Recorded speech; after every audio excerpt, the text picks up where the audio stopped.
Welcome to Sasi media. Big boss season 10 இந்த வாட்டி எதை பேஸ் பண்ணி அமைக்க போறாங்க அப்படிங்கிறது தான் இந்த வீடியோவில் பேச போறோம். முதல்ல வந்து நேற்று வீடியோ போட்டிருந்தேன். அதில் வந்து நிறைய பேர் நிறைய கோவப்பட்டிருந்தீங்க. ரெகுலரா வீடியோ போடுறது இல்லை, போன வாட்டி நம்ம யாருக்கு சப்போர்ட் பண்ணோம் அவர் பேரெல்லாம் மறந்துட்டீங்க, ஏன் மறந்தீங்க அப்படின்னு சொல்லி நிறைய கேட்டுக்கிட்டு இருந்தீங்க. இனிமே தொடர்ந்து நம்ம சேனலில் வீடியோக்கள் வந்துகிட்டே இருக்கும். ஏன்னா பிக் பாஸ் எப்போ ஸ்டார்ட் பண்ண போகுது அப்படிங்கிற ஒரு டேட்டுமே வந்திருக்கு. ஓகேங்களா, இது எல்லாத்தையும் பேசுவோம்.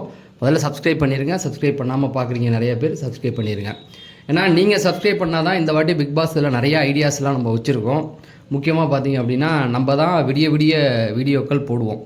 நைட்டு 10லேருந்து ஆரம்பித்து காலையில் 5 மணி வரைக்கும் நைட்டு என்னென்ன நடந்தது அப்படிங்கிறத தொடர்ந்து வீடியோ மாதிரி போட்டுக்கிட்டு இருக்கோம். அதுக்கு தான் நம்ம சேனல் வந்து ரொம்ப ஃபேமஸ் ஆனுச்சு. அதனால் இந்த மாதிரி நிறைய விஷயங்கள் நம்ம சேனலில் வரும். அதுக்காக நீங்கள் சப்ஸ்கிரைப் பண்ணிடுங்க.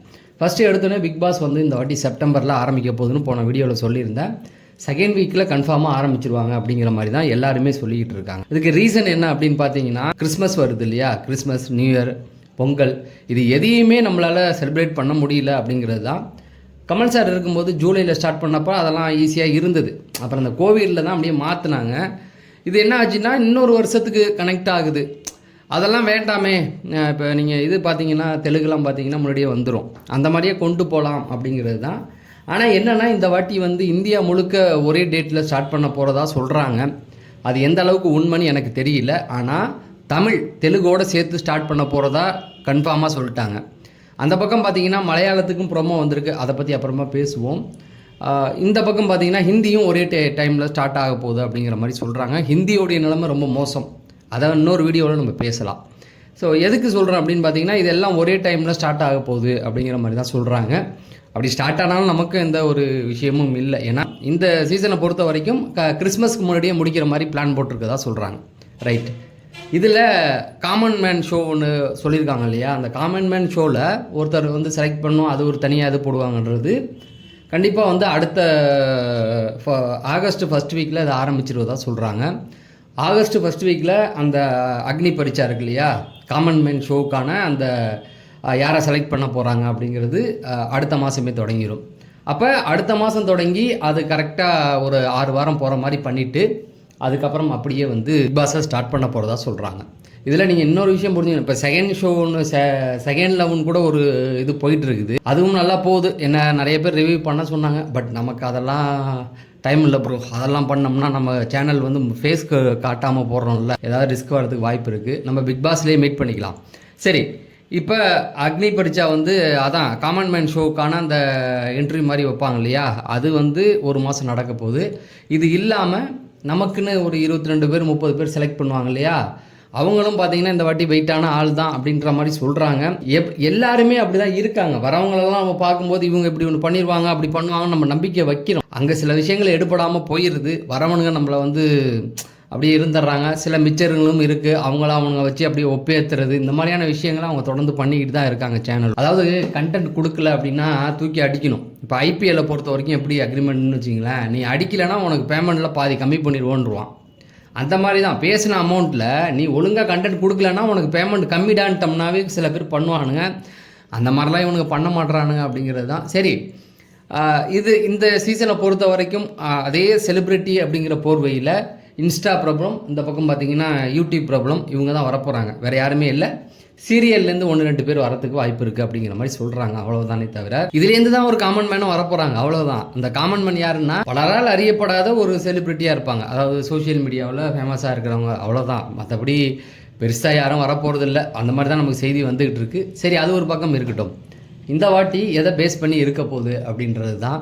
இப்போ 8வது சீசன் பார்த்தீங்கன்னா பாய்ஸ் வர்சஸ் கேர்ள்ஸு அப்படின்னு சொல்லி போட்டாங்க இல்லையா, அந்த மாதிரி இந்த வாட்டி என்ன எதை இது பண்ணி இந்த வாட்டி வந்து இல்லை காமன் ஹவுஸ், அதுக்கப்புறம் லக்ஸரி அப்படின்னு சொல்லி 2ஆக பிரிச்சிருந்தாங்க இல்லையா.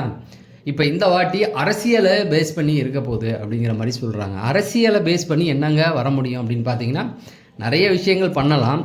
இது எங்கேருந்து வந்திருக்கு அப்படின்னு பார்த்தீங்கன்னா, மலையாளத்தில் ஒரு ப்ரோமோ ரிலீஸ் பண்ணியிருக்காங்க. அதில் மோகன்லால் வந்து அரசியலை பேஸ் பண்ணி தான் கொண்டு வரார். எப்போவுமே மலையாளத்தில் என்ன நடக்குதோ அதுதான் நம்மகிட்டையும் நடக்கும். அதனால் அதை இங்கே கொண்டு வரதுக்கான முயற்சிகள் நடக்கிற மாதிரி தான் நம்மளும் கேள்விப்படுறோம். ஏன்னா மலையாளத்தை காப்பி பண்ணி தான் போன வாட்டி சீசனே பார்த்தீங்கன்னா அங்கே என்னென்ன டாஸ்க் நடந்ததோ அப்படியே இந்த வாரம் நடந்ததோ அப்படியே அழகாக நம்ம கண்டுபிடிச்சிடலாம். அதுவுமே வந்து இந்த ஷோவுக்கு வந்து ஒரு ஃபெயிலியர்னு சொல்லலாம். ஏன்னா இப்போ மலையாளத்தில் என்ன நடக்குதோ அது அப்படியே நம்ம இங்கே அது முன்னாடியே நடந்துடும். அதை பார்த்து அடுத்த வாரம் இதான் டாஸ்க்காக இருக்கும். அதில் முக்கியமாக பார்த்தீங்கன்னா மலையாளத்தில் போன வாட்டி 2 பேர் சேர்ந்து ஒருத்தவங்களை காரில் விட்டு தள்ளிடுவாங்க. அதே இது இங்கே நடக்க போகுதுன்னு சொல்லிகிட்டே இருந்தாங்க. அதே போல் நடந்தது. அந்த மாதிரி நிறைய விஷயங்கள் நடக்கிறதுனால ஒரே டைமில் ஸ்டார்ட் பண்ணுறாங்கன்னு நினைக்கிறேன். சரி, இதெல்லாம் இருக்கும்போது அந்த அரசியலை வச்சு தான் அங்கே கான்செப்ட். அதாவது ஒரு கிங் மேக்கர் மாதிரி நான் இருப்பேன் அப்படிங்கிறத வந்து லாலேட்டன் வந்து சொல்கிறாரு. அப்போ கிங் மேக்கர்னால் கிங் வந்து உள்ளே இருப்பார் அப்படிங்கிறது தான். அப்போ ஒரு அரசன் உள்ளே இருந்தால் அதை சுற்றி நிறைய விஷயங்கள் இருக்குல்ல. அரசன் ஒருத்தவன் இருந்தால் அதுக்கப்புறமேட்டுக்கு அவருக்கு கீழே மந்திரிகள் இருப்பாங்க, அப்புறம் பிரஜைகள், இப்படி நிறைய விஷயங்கள் நடக்கும். இப்போ அரசனுக்கு வந்து கேள்வி கேட்க முடியாது. அவர் என்ன வேணால் சொல்லலாம், யாரை வேணால் வேலை வாங்கலாம். இந்த பக்கம் திரும்பி பாருங்கள், அரசியலை வச்சு ஒரு மன்னன், ஒரு முதலமைச்சர் மாதிரி ஒருத்தர் இருக்காருன்னா அவருக்கு ஒரு அதிகாரம் இருக்கும், அவரை சுற்றி நிறைய பேர் இருப்பாங்க. இப்படி ஏதோ ஒன்று வரப்போகுது அப்படிங்கிறது தான் அந்த ப்ரோமோவும் சொல்லுது. அது அநேகமாக அதுதான் இங்கேயும் வரும். ஏன்னா நல்லா பார்த்தீங்கன்னா தமிழ்நாட்டு அரசியல் கிழமை இப்போ புதுசாக மாறி இருக்குது. நம்ம எதிர்பார்க்காத நிறைய விஷயங்கள் அதில் நடந்திருக்கு இல்லையா? அதனால் அதை பேஸ் பண்ணி கொண்டு வரதுக்கு நிறைய வாய்ப்புகள் இருக்குது அப்படிங்கிற மாதிரி தான் சொல்கிறாங்க. அதனால் அந்த அதிகாரத்தை வைத்து சில விஷயங்கள் நடக்கிறதுக்கு வாய்ப்புகள் இருக்குது. ஆனால் விஜய் சேதுபதி என்ன முடிவு எடுக்க போகிறாரு? கமல் சாரோடைய அந்த ஃபார்மெட்லேருந்து விலகி வராரு. கமல் சார் ஒரு சில விஷயத்துலாம் ரொம்ப ஸ்ட்ரிக்டாக இருப்பார். உதாரணத்துக்கு பிக் பாஸோடைய அந்த ஷாஷோவா அவருடைய மூஞ்செல்லாம் காட்டக்கூடாது, அவருடைய வாய்ஸ் வெளியில் வரக்கூடாதுன்னு அவர் நினைப்பார். ஆனால் போன வாட்டி பிக் பாஸ் வெளியில் வந்து பார்ட்டிலேயே கலந்துக்கிட்டா. அதனால தான் வீட்டுக்குள்ளே வந்து எவனும் மதிக்க மாட்டுறாங்க. நம்ம இவர் தானே, இவருடைய வாய்ஸ் தானே, இவர் தானே நமக்கு தெரிஞ்சவர் தானே அப்படின்ற மாதிரி போயிடுறாங்க. எதுக்கு சொல்கிறேன்னா, போன வாட்டி வந்து நிறைய விஷயங்கள் வந்து நினைச்ச மாதிரி போகல. 2 சீசன் வந்து நம்மளுடைய விஜிஎஸ் வந்து வந்துட்டாப்ல. அவர்கிட்ட உள்ள குறைகளும் எப்படி கொண்டு போகணும், ஒரு சில விஷயங்கள் எல்லாம் வந்து அவர் கண்டிப்பாக வந்து கற்றுக்கணும். இந்த சீசனை வந்து இன்னும் கொஞ்சம் பெட்டராக கொண்டு வரணும். ஸோ தொடர்ந்து பிக் பாஸ் சார்ந்த அப்டேட்டுகள் நம்ம கொடுத்துக்கிட்டு இருப்போம். அதை தெரிஞ்சுக்க நம்ம சேனலை சப்ஸ்கிரைப் பண்ணுங்கள். நம்ம அடுத்த வீடியோவில் சந்திப்போம். நன்றி, வணக்கம்.